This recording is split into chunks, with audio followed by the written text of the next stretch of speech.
here today Rahul, Shaniel, and Stanley. Guys, would you mind giving a very short presentation of your, what are you studying at Sure. GISMA? Rahul, Yes. I'm pursuing my global MBA, right? and And yeah. you started in July, right? Yes, I started in July. Perfect. And Shaniel, Hi everyone. Yes, I'm also pursuing the global MBA as Rahul, and also I'm from the June intake. perfect. And Stanley, Okay, thank you very much. I'm pursuing BSc Data Science, AI, and Digital Business. perfect. And you've also joined GISMA in June, right? In July. Yes, please. Correct. All right. Thank you. Thank you so much. Now, this is not going to be a long session. Um, we are just very much, um, uh, engaged with letting our students, understand the process and the framework of student representation at GISMA. And as with every term, this is a session that we hold to have our students fully appreciate this role, and of course, if willing, to nominate themselves to become student representatives, or as we usually call them, student reps. Now, essentially, what a rep does is to voice their classmates' views and opinions. So they serve as, a communication channel between students and other members of staff. Now, other members of staff might be faculty, they might be admin staff, it might be senior staff, it might be junior staff. But the fact remains that, instead of having all students uh, raising their appreciation or concerns with all members of staff, we have this amazing link, this amazing channel between students and staff through the student reps. And of course, the essential point of is always to bring constructive feedback to staff and help identify solutions, because it is one thing to say that students are unhappy with something, but it's much more helpful for us and for students as well to be able to indicate some solutions to the problem. Now, there are a lot of benefits being a student rep, and I would certainly highlight uh, the fact that student reps develop valuable transferable skills and they enhance their employability and CV. It is quite an important uh, thing to have in your CV to be or to have been a student rep. But of course, they can make a difference at GISMA. They can sit on university committees such as the examination board or the academic senate and meet new people, make new friends, and gain access to training programs and opportunities available for student reps. Now, and this is where I would like to have your attention. To help ensure that student reps represent the views of their peer group, they are elected to their positions. So we do not appoint reps. Reps have to be elected by the student body.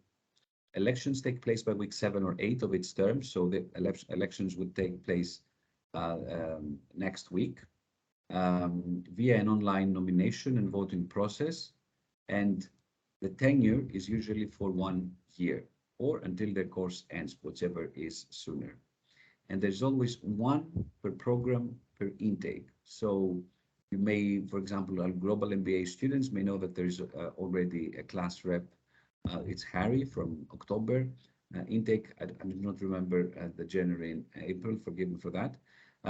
But Harry represents the October intake. You would be representing the July intake. Now, a lot of concerns might be similar, but it is always the case that each intake has its own rep, because we understand that that some issues, some challenges affecting a particular cohort might not be shared by previous or subsequent cohorts. So that's why it's one per program, but also per intake. Now, in order to get elected, the first thing to do is to get nominated. And there is a very simple process with that. Daria will share the nominating link. So all you need to do is just follow this link, and it's just basically name, GH number, email, and program study. So we need this in order to notify your peers that you have been nominated as a rep and give them the right to vote. Now, if after the election of student reps, the position remains unfilled, then GISMA will have no other option but to select and appoint students to those positions. All right. We don't wish this to happen, but nevertheless, it's always important to have student reps. So if students fail to nominate and or elect their representatives, then GISMA will need to appoint those itself.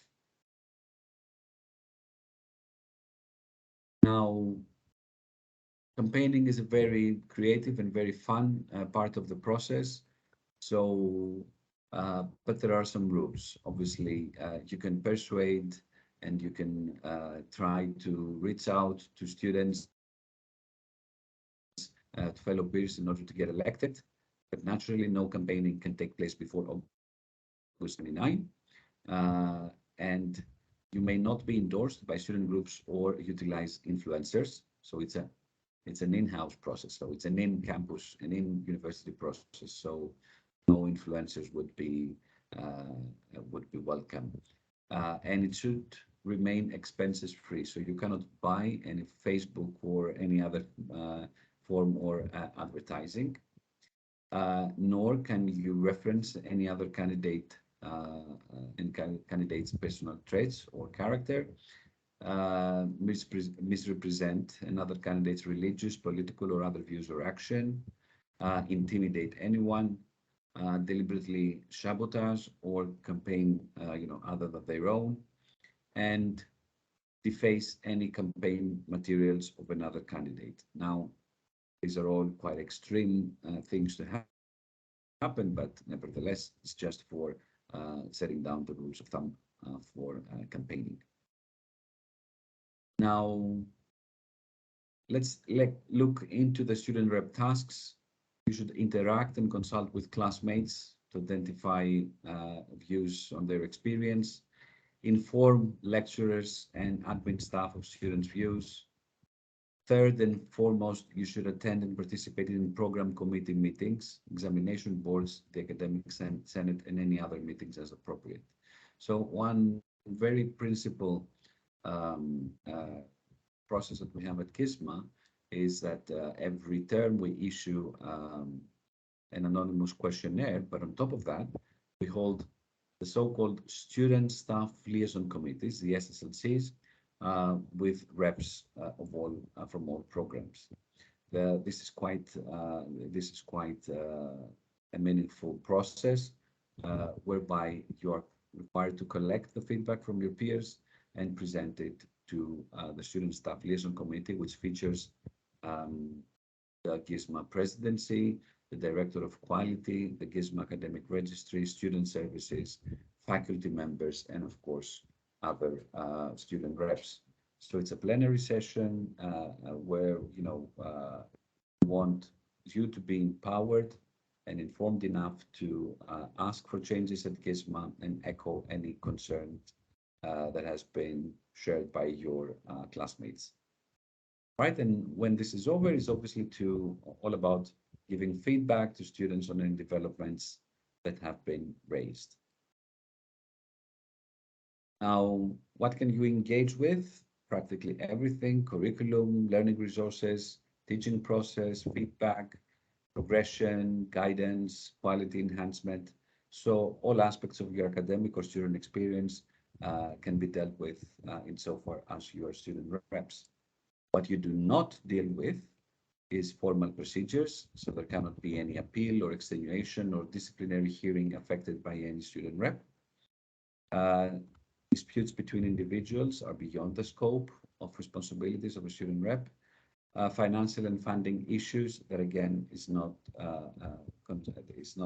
beyond the responsibility of student reps. Catering or car parking or travel commuting issues, again, that is not in the scope of a student representative. Now, there are several ways for you to be a successful class rep. For example, you can take 5 minutes at the start of the course or of the class to make a brief announcement or ask a question. You can use quizzing tools or social media to communicate with a group. You can speak to people face to face and encourage discussion. You can organize a meeting. You can send an email to survey the class, ask for feedback, and share information. The important thing is that you will, obviously exercise your judgment, find what is the most effective way to get as much as feedback from your peers as possible.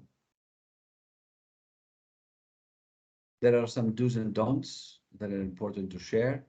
Obviously, you have to be open to views and ideas you might not have thought of yourself. You have to provide clear questions and deadlines for responses to you. Use as many ways to communicate as possible and getting as much as info as possible. What you should not do is to consult only with your friends or use leading questions or pass on comments critically or addressing issues or avoid addressing issues that may seem trivial. That is, some basic do's and don'ts. And this slide is all about the A, B, C, D, E of effective feedback. Feedback has to be accurate, so you have to put as much information and clarity as possible. It has to be balanced. Never is something utterly negative or utterly positive. There are always, there are always areas to improve, and there are always areas that haven't improved enough. So you have to voice your concern or your appreciation in a balanced way. It has to be constructive, so it has to propose solutions. That's what we want to hear. It also has to be depersonalized. So yes, Daria? I don't know how about others for this, but I do not see your slides changing. Really? How is it for you guys? We can see it fine. You can see it fine. Okay. Okay, good. Okay. It has to be depersonalized, so it cannot target one particular member of staff, for example, or one particular student in, by name. That's not professional. We do not encourage such a communication. And for all, if you have accuracy, balance, a constructive approach, and a depersonalized approach, then it is effective for sure.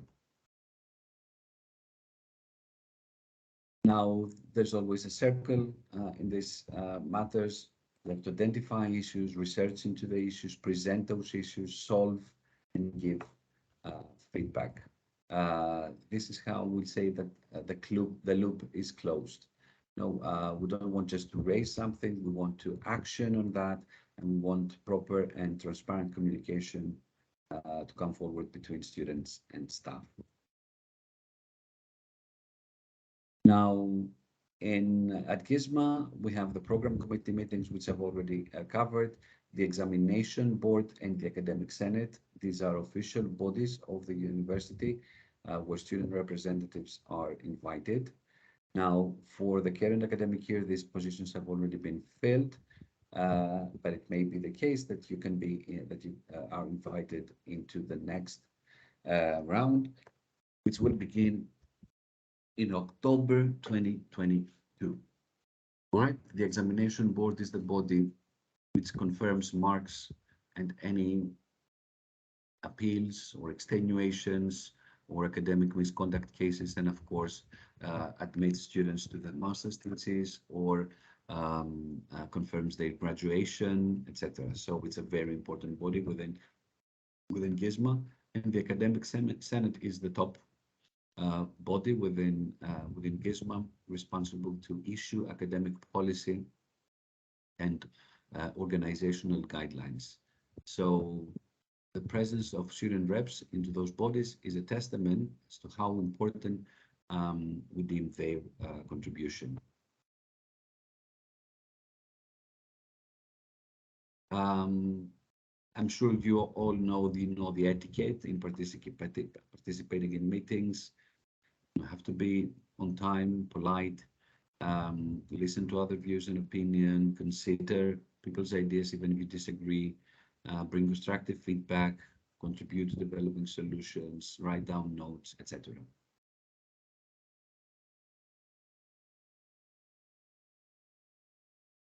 And some useful tips that some of our commonly used terminology that relates to student representation. One is the open door policy. So basically any student, let alone student reps, could enter the office of any member of staff. These are never, there is never a bad time to approach anyone. So we have an open door policy. We talk about student support services. So this includes the visa office, reception, accommodation, career center. This is what student support services are. The academic registry, for example, is not a student support service. Well, I mean, it does support students, but it's not labeled as student services within GISMA because it falls within the academic services department. We talk about formative assessments and summative assessments. Formative assessments are any quizzes or exams that do not count towards the final mark, while summative assessments do. Submission deadlines, you know, it's when your papers or projects or reports or presentations are due. We do speak about feedback and feed forward, official and unofficial. So we really like the term feed forward, which means that, you know, you get back, for example, to a query or even to an assessment with advice on how the student would improve. We talk about challenging issues and good practices. So there are challenges and best practices. And finally, with regard to the mode of teaching, we have face-to-face teaching, the one that takes place on campus. And we also use the terms HyFlex and online learning.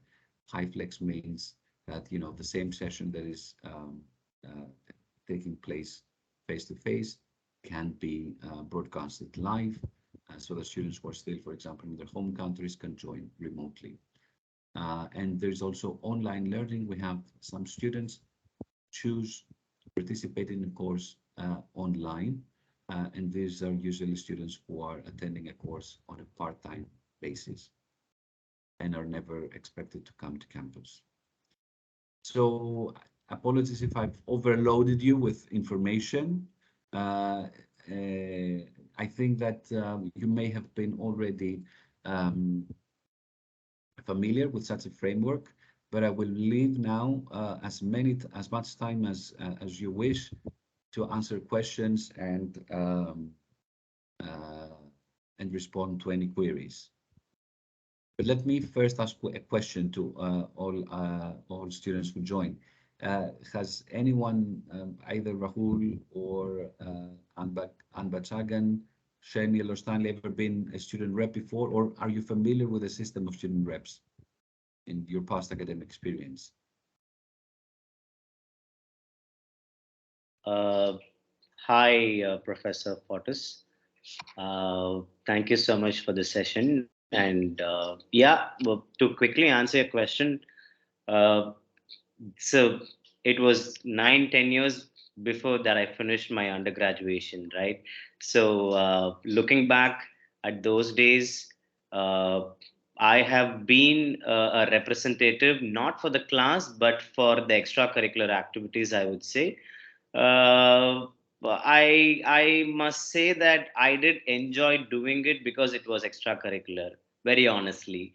So on the academic wise, I've always been the smart kid doing what's required for the course and for the education. So quite interesting to see how this is gonna go and how this is gonna be handled by the new student rep. Yeah. Very good. Any questions, any comments, any queries from anyone? Uh, Professor, I just have a question. Yes, please. Regarding, I mean, I serve to my cohort, right? I mean, there is another representative for the previous batch, right? So, I Right. mean, uh, so I cater to only my batch. Is it that way or? Yes. So you primarily represent your intake. Uh, there's nothing wrong with liaising with reps from previous intakes, Rahul, because some of the challenges might be common, especially in the MBA. Um, 3 intakes in a row participate in the same modules, right? So Correct, correct. it's something that might be, important to your intake might be equally important and challenging for classmates from previous intakes. So it is good to keep in touch for sure. Okay, Professor. Thank you. You're welcome. Any other question?